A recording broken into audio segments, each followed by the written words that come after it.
Welcome to this week's edition of Digital Shop Talk Radio, episode 9, April 3rd, 2019. My name is Tom Dorsey. I'll be hosting the radio show today. And today we're going to be talking about, how to find and attract the customers that you're looking for online. And, as always, we want this to be not a sales pitch, not some fluffy, conversation, but we want to, give you guys some actual takeaways that you can implement today and start getting some results tomorrow. And so I got a great guest for you. Couldn't ask for a better special guest today, and that's John Herring from Stamps Automotive in Mesa, Arizona. He's a multi-location owner, and so he's got some unique challenges, right? He's got multiple shops, and they're spread out across some distances and even into other towns. And how does John, kind of herd all those kittens and make sure that his website and his online marketing is the most effective as possible to meet his needs and hit his goals, So great guest today and some great takeaways for you. So I want to introduce John Herring from Stamps. John, if you could say hi and tell us a little bit about you and how you came to Auto Vitals. Yeah. Hey, everybody. John with Stamps Auto. I own 4 shops. Some people think I might be crazy, but just optimistic for the future. I've been doing this for 13 years now with 4 shops. It's been quite a challenge with the multi-shop location. And just like you say, Tom, it's how do you get all that going, and especially for 4 shops all at the same time? Because the one thing that I find is, even though I'm one entity and I have 4 shops, it's different from, location to location. In some locations, I have customers that are more do-it-yourselfers, and then at other locations, I have people that aren't do-it-yourselfers at all. So I get the pleasure of seeing the whole gamut of the different variety of customers I get to come into all 4 of my shops. So yeah, and especially in Arizona, I mean, you guys still have good laws there, so you get a lot of hot rodders, a lot of builders and stuff. And so I'm sure that what kind of attracts them and brings them into the shop is going to be completely different than the soccer mom in the minivan. Yeah. And so how have you, what would you say was the biggest driver for your strategy to be able to go out and start to attract the customers that you're looking for? I think one of the biggest difficulties I had, and like you said, this isn't a commercial about Auto Vitals, but the one thing that attracted me to Auto Vitals is being able to have all of my marketing in one place. That's where I'm not using the different social media people. I'm not using the different website people. You guys are intertwined with my inspections, my email marketing, internal, external. So that's been one of the biggest helpful things, is to have everything in one place.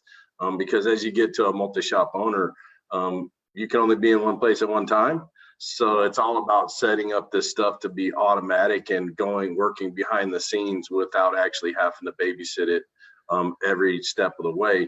And that's what I like about Auto Vitals. I have a weekly meeting with Isabel, is my marketing person, and we have that meeting every week, which is so helpful. I don't have to worry about every little thing getting done. She's kind of keeping a track of the heartbeat, and obviously we're collaborating together to find out what the next best path to go in. But she's kind of like an employee that I don't have to pay. I know we pay through what our services are, but it's almost like an employee where I can, have that conversation and we can collaborate on doing things and, fulfilling homework obligations, as you could say, and yes, and that's Auto Vitals lingo. yeah, because there's a lot of homework in owning 4 shops, a lot of them. Yeah. So yeah, that's Isabel's a beast. I mean, she's so passionate about what she does, and she's got deep experience. But John hit the nail on the head, is that we like to give out homework, and really that's just homework that we have through those meetings, like John said, and find out, hey, what's the goal? What do we got to do? What do we got to get done? And then there's skin in the game from both sides. We go to work and we expect you guys to do some stuff, and then we meet again and make sure we're heading in the right direction. And it's how do you eat an elephant one bite at a time, and get her done. But and so John, what would you say? What would you say is the biggest difference from customers today, right? like kind of like, you know, are you getting the internet mechanics in there? Are you getting, Yeah. like you said, the do-it-yourselfers? But then you got the whole other side of it, you know, people who know absolutely nothing about the car other than where the gas cap is. Yeah. How do you manage that? Well, I think the first part, and we use the term, you know, you can't Google fix your car. And I tell that a lot to customers. I try to train all my service writer managers to say this. One of the big points that I bring out, and it's funny that, you know, we're doing this today because yesterday at one of my shops, I actually had 2 people come in that, you know, we ended up dropping off their vehicle and they've already had it at another mechanic that wasn't doing the right thing. And then they try to fix it themselves. And they go to this big, long story of, hey, I've changed the plug wires, I've changed the plugs, and I've changed the air filter, and it's still misfiring.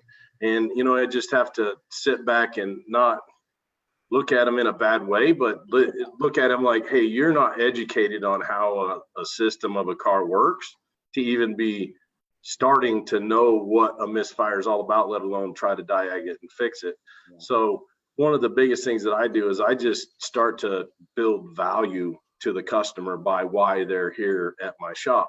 You know, I'm going to give you a guarantee. I'm going to give you, the one great thing about digital inspections is, you know, our standard diag charge is $150. So we tell them, hey, there's a value in this. We're not just going to tell you, hey, you know, you have low compression on one of your cylinders or you have a valve lash problem. We're actually going to take pictures of it, take picture of the tester. We're going to put it in layman's terms. We're going to say, hey, you know, your cylinder had 30% less compression than the other cylinders, which therefore, so there's value that you build behind that inspection in the kind of, I wouldn't say it's really a script. It's just kind of, you're working on the same basis of just trying to educate the customer and let them know that the car is way too complex for you to fix. So you have to bring it to somebody like us in order to take care of your problem. And a lot of people, oh, well, can I bring my own part? You know, well, no, you can't bring your own part. For one, I can't know for sure that's a quality part you bought. I can't for sure say that the part you're trying to replace or you want to replace is even the part that your car needs to fix your problem. So you just start building value in it. And the value is, listen, you're going to have a 3-year, 36,000 mile guarantee. We're going to guarantee that it fixes the issue. We're going to have this documentation, a full digital documentation of, you know, what we did to your car, the process in it. One of the guys yesterday that dropped off with me, he said he was at another mechanic. And, you know, the first thing I say when somebody says a misfire, well, did they do a compression check on it? He's like, oh, well, they said that was the first thing they did. And I'm like, did he give you documentation? He's like, no, he just told me that. Yep. So, you know, it's kind of bad that other shops in our industry are actually making it harder for people in the industry to explain to customers because they've already been trained and told in the wrong manner of how to fix their car and what it takes to take care of the issue. Because at the end of the day, you know, you might have a customer that you think is just looking for a good deal or the cheapest repair. In actuality, they're actually looking for an expert to take care of their problem. Yep. Period. And I do the same thing with things in my own personal life. Like if my AC goes out of my house, I'm not looking for the cheapest way to do it because what kind of parts are you going to put in it? Who's going to come out there? Is he going to show up on time? Is he going to say, hey, you got a window from 8 to 5 that day and I can't tell you when I'm going to be there. I'm just going to be there. So it's kind of like, you got to build value in what you're selling and explaining and educating customers. And then I think that tends to get them on board more with where you've got to go with the repair and how you separate yourself from all the other shops around you and in your vicinity. So, you know, and that's a great point, you know, because something that you just alluded to, it said, you know, it's not like a script, but it actually is, right? Because if you follow that consistent, you know, like consultation with your customer and you're able to provide, you know, the pictures and the videos and that digital communication, they get it. And it's a funny thing about, you know, about millennials, and I don't even want to say millennials, you know, it's, you know, digital natives, the online generations. It's not just, you know, it's into the future, is that they become very brand loyal, but the criteria to develop brand loyalty has changed, right? And to me, you know, I've been doing this quite a while. It's if I can get the transparency and develop the trust, and then it's convenient for me, I'm going to go there. I'm going to go there every single time. I'm not even going to look anywhere else anymore. Right. Money's not an issue at that point. Exactly. And because it's just like what you said about the guy coming out to fix the AC, is to say, you know, and like, as you can tell, I got a discount haircut. Look at this. So, but you don't want to. I wasn't going to say anything. You don't want to get a discount haircut, man. So, you know, you look for somebody who's got the skill and is going to give you the experience and the value that you want. And then I'm going to be loyal. And, you know, I mean, you can't get any better than to be able to print out that print or to text that inspection result with the diags and the text info and all that info to them, because they get something. And even if it's just, you know, we're used to getting digital stuff now, right? I download a book and I can't hold it, but it still costs me $20. You know what I mean? Because it exists. And so does that inspection sheet. And they get that takeaway and they have something of value in their hand. And it's not just some guy going, well, I'm going to charge you $150 to tell you I found $3,000 worth of stuff you need to do. Right. Well, the one big thing is I've learned here real lately, we've been really working on the inspections and the process of it and the validity of the inspection going to the customer. Because we find out that, you know, we've stopped that. We've corrected the stoppage of the flow of the inspection getting to the customer. But on the other hand, if that information isn't correct on that inspection, then all you're doing is sending bad information to a customer, and it's done automatically. So you really got to watch about that. If you say you're going to do an inspection and you say you're going to have this information for them, you, by God, better, you know, have that, or you kind of look like an ass. I hate to say that. I don't know. Excuse my French, but I don't think there's any R ratings on Facebook. But it's just that we can live and die by that at the same token. You know, how can you didn't even check my oil? You know, if a technician forgets to check, hey, you know, the oil quantity is good and full, then that's just one little thing that, because you didn't even check my oil. How can you tell me I need $3,000 worth of work to my car?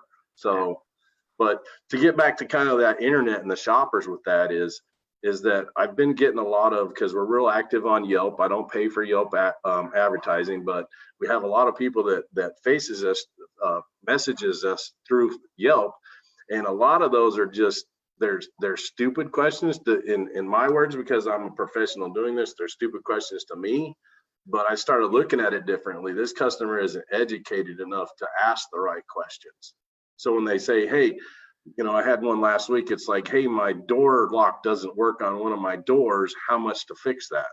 Well, how the heck would I know how to fix your door lock? I don't even know. Are you even in the state?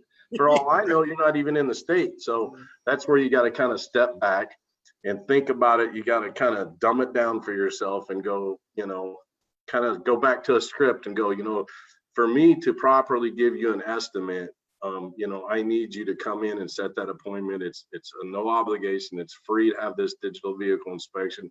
You go into the benefits of the vehicle inspection, and right from the start, you're building a rapport with that customer in the way that they look at you as being a professional or non-professional. You know, you're already starting to be like that, so you can actually turn those customers that might not be a good customer into a good customer just because of the way that you respond to their question. Exactly. You know, and you hit the nail on the head right there, because that's the key. It's engagement, right? And everybody says, oh, engage and engagement. I was at a super conference, right? They had a big engagement across the stage every day. And so what does that mean? That means respond to somebody, because like you said, hey, it might be a, wacky question, because I don't know where you're at. Is your door caved in, from some, it's going to be a lot more to fix that door lock, but it's an opportunity to educate. And when you respond, even if you respond, with just, hey, shoot me a picture of it, and, come on down and let me take a look and get some more information from you. In their mind, they just had they just met you and they just had a conversation with you. Yep. And it's funny because we're having this discussion today, but yesterday I had a job that we pulled in off of actually my machine shop websites, because I have a contact us. This guy thought that he had an internal engine problem and he's asking for, hey, can you rebuild my engine?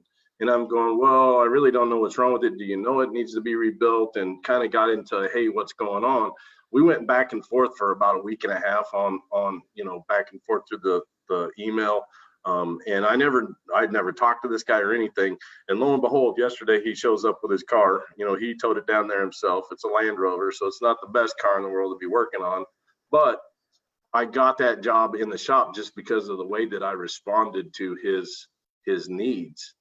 He didn't even, and come to find out, it might not even need an engine. After talking to him, he dropped it off.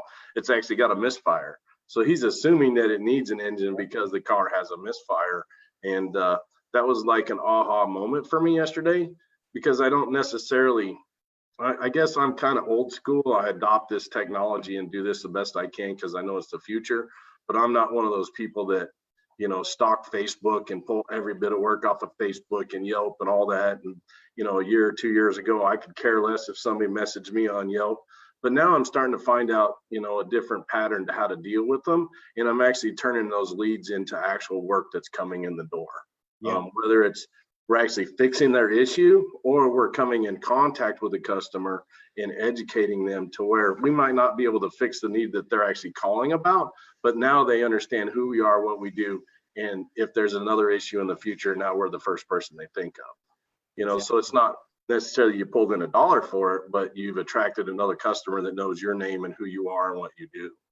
Yeah, and you might not have got $1 today, but you get 100, next month or next year, because like I said, they come in, they tell their friends, they just attract more people in your business, man. And I call it planting seeds.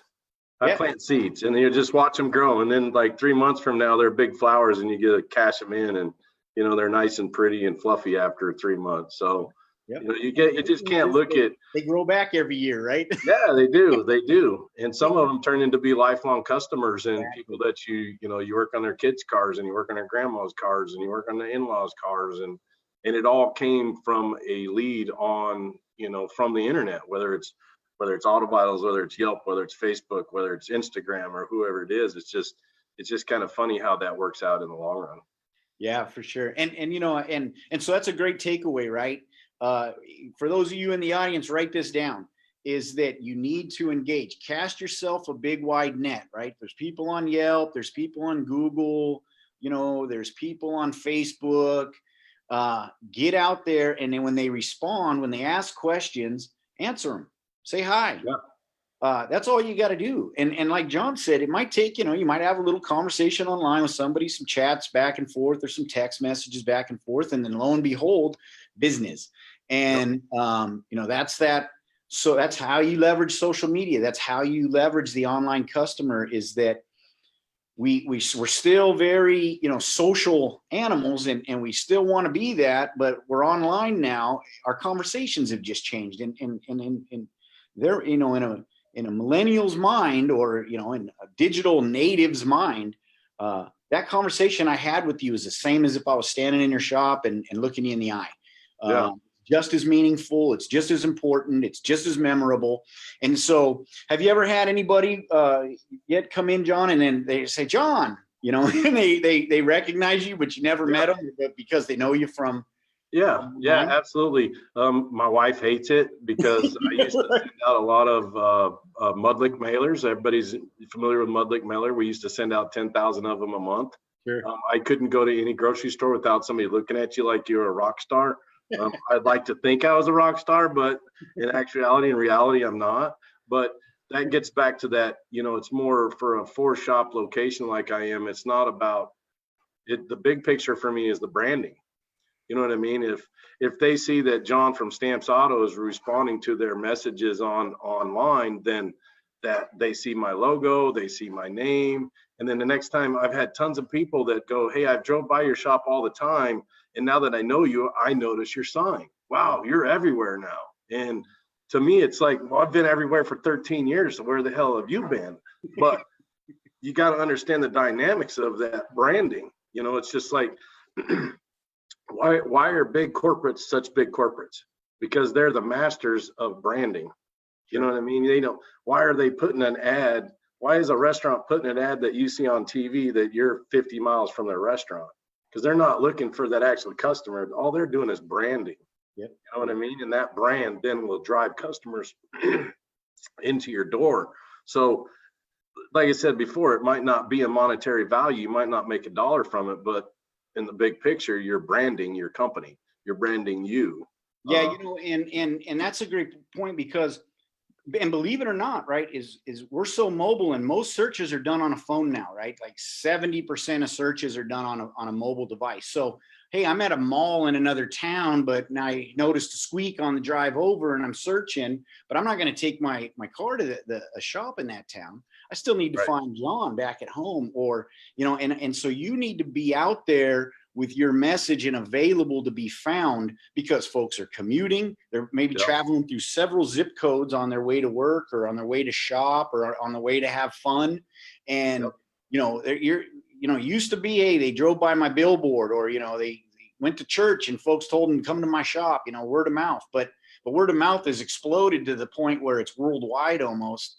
And so we have to take advantage of that cell phone with the geolocation and know where you're at in those zip codes and make sure we're able to be found in all of those zip codes, wherever they may be, because at the end of the day, it might sound crazy, but they live down the street from you and then they come in and do business with you. Yeah, absolutely. And one of the other things I wanted to add about, I know probably, we don't think about phone shoppers, and a lot of phone shoppers come from those ads and stuff that we do on Google. And I came up with a script last week that I thought was pretty handy. It was one of those aha moments, like, why didn't I think of this before? But I'm training my manager and service writers to say, hey, when somebody calls in and say, hey, can I get an estimate to do the alternator on my car? And my response now is, hey, I would love to give you an estimate. When would you like to schedule that appointment? It's as simple as that. So it's very simple and to the point. You're not arguing with them. You're not having to waste 10 or 15 minutes on the phone explaining to them, hey, the reason why we don't let you bring parts or the reason why we can't give you an estimate over the phone. It's as simple as, we would love to give you that estimate. When would you like to schedule that appointment? Yeah, that's brilliant, right? That's another good takeaway. Write that down, because you're assuming the sale and you're controlling the narrative. That's it. And it's shut down from there. And I can't tell you, it's already worked several times. And when I've told my managers, they're like, wow, that's like simple, stupid. And, and it's crazy. We just got to look at things, as business owners, we get messed up and driving work and we need work and capturing every customer. In reality, the problems are very simple for us to solve. We just have to think about it in a customer standpoint, put ourselves in their shoes when they call the shop. They have no idea who they're calling to. A lot of people, when they start calling around for estimates, a lot of them, how many people, get a call in and their car's at another shop?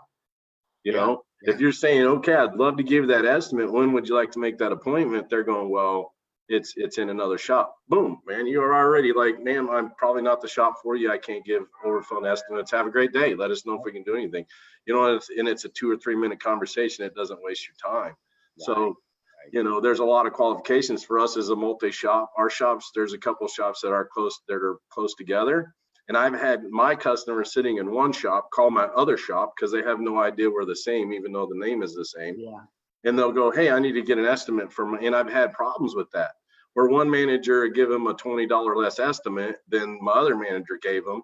And sometimes it comes down to just the tax rate being in different towns. And that's why, you have to combat that in a different way. Don't just say, hey, we don't do over the phone estimates. You got to say, hey, we'd love to take care of that, but I can't help you unless you bring your car in. It's pretty simple solutions we find for complex problems.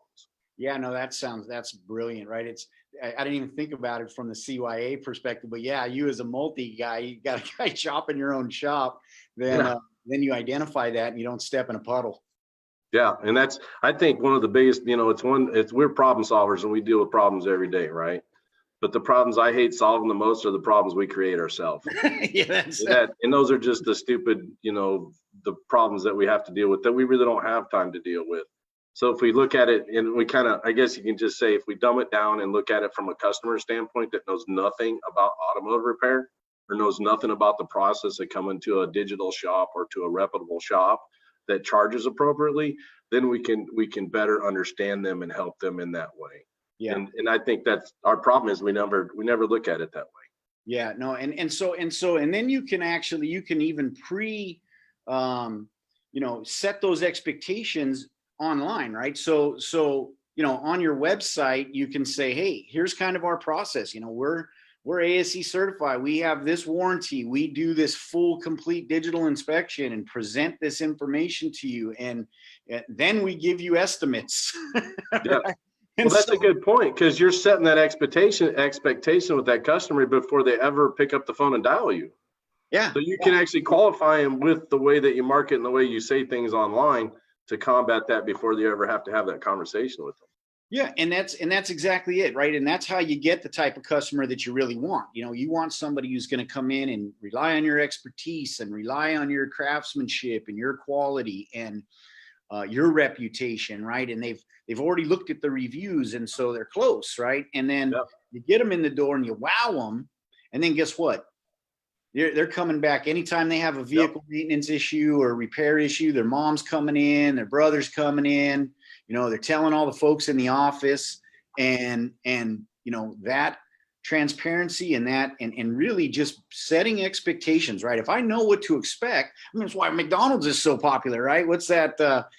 From Pulp Fiction. In the McDonald's is the same, just with a different name in France, because you know what to expect, and that's why it becomes so popular, or gets such a big following, is because I know that John is going to provide this level of service in this manner, and he's going to tell me what I need, and I have that trust in him, and I'm not afraid to tell word of mouth, because it's funny, because online it's like we've gone from local, or your mom or somebody gives you some advice, to we rely on anonymous people online, right? Yeah. There's 5,000 of them that said this is good, so it must be good. And if you can, to bridge that is to get that online reputation, but then get that local experience and have those people go out and spread the word, and then you're hopping. Yeah, well, that's a good point, Tom, because I think one of the things that we really do well on with my company is reviews. My online reputation is everything to me, because the internet marketing is becoming more and more part of our marketing every day. And just to share a little story, I had a guy that we kind of messed up a tire on and gave him a good deal, bent over backwards, personally met the guy. It came down to a tire that we were going to make $20 on a tire, and we made a deal with him. And one of my managers pissed him off, and he went to two of my shops, and I finally called him on Saturday and told him, listen, hey, you're being a jerk. You can't peel out in my shop, and you can't act like that. So I'm not going to help you. Well, that guy put 8 reviews on all of my sites and just hammered me. And this was on a weekend, and those things personally bother me. So I stewed on it on Saturday, and then Sunday morning I got up and said, this tire only cost me $100. What's 100? How much would I pay to have an online reputation? I'd pay thousands. Honestly, if I had not 5-star, I'd probably want a 4.7 review across the board, but I would pay so much to have that, to have that reputation. And for that guy, I gave him a $109 tire to have that reputation. He took the reviews down right away. So, we as shop owners, we can't look at it like, hey, the guy's being a jerk or trying to prove a moral point to somebody who doesn't get it, because we can't fix what mom and dads trained kids to do when they were raised. So, as business owners, we really got to protect that online reputation. And that online reputation is what gets the phone calling for those people that want to send you those questions and communicate with you online. Because if you have crappy reviews, they're not going to call you. They're not going to ask you a question. You're not an expert on that site that they're looking at those reviews at. So having reviews is a very, very, very important thing for the basis of what you do on online marketing. Yeah, no, that's a brilliant point. You got to talk to people. And if you look at it from that perspective, what am I really losing? Because it takes years to build that reputation, and it can take a minute to end it. And you get a guy who's got a vendetta, and I mean, they go out and create online accounts, anonymous accounts, you know, Captain McChicken, just to leave you bad reviews and just try to just tarnish your reputation, man. So yeah, you got to take the good with the bad, I say, in the business, because me having to deal with 4 of these is there's not a lot of bad I have to deal with, but with 4 shops, it seems to be a lot of bad because I just got to deal with it in 4 different times. So and folks know that if they see you, if as long as you respond, they say, everybody else says, look, this guy tried to make it right. This guy's a loon. yep. I like a guy who tries to make it right. I'm going to go meet John. Yep, and that's exactly right. I can't tell you how many people, just by me contacting them as the owner to go, hey, I'm sorry that you had an issue. I'm here to listen to you. I'm here to resolve whatever issue you have. That's everything to them. I've had so many people go, you're such an upstanding business guy. You really do things well, and it shows in the way you talk and the way that you react and the way that you respond to these. And that has a lot of weight as far as your online reputation and the snowball effect it has with everything else that you do marketing wise online. Man, those are words of gold right there, folks. So, you know, believe it or not, we're out of time, John. Time flies when you're having fun, man. I could talk to you for another hour. I'm definitely going to have you back, buddy, because that was, I mean, you were just dropping gold. Hopefully people were taking notes. And the good news is it's recorded, so you can find it up on Facebook. We're going to post it up on our website so you can download the podcast and listen to it offline or, you know, after work or whatever you need to do. John, man, thanks a lot for coming on, sharing your wisdom, buddy. That was awesome. And tune in next week, same time, same bat channel, 10 a.m. Pacific, 1 p.m. Eastern. And we'll do it again. We've got a great show lined up for you again next week. Awesome. Thanks, Tom. Johnny. Appreciate it, buddy. All right, buddy. Okay. Yeah, thanks. Bye.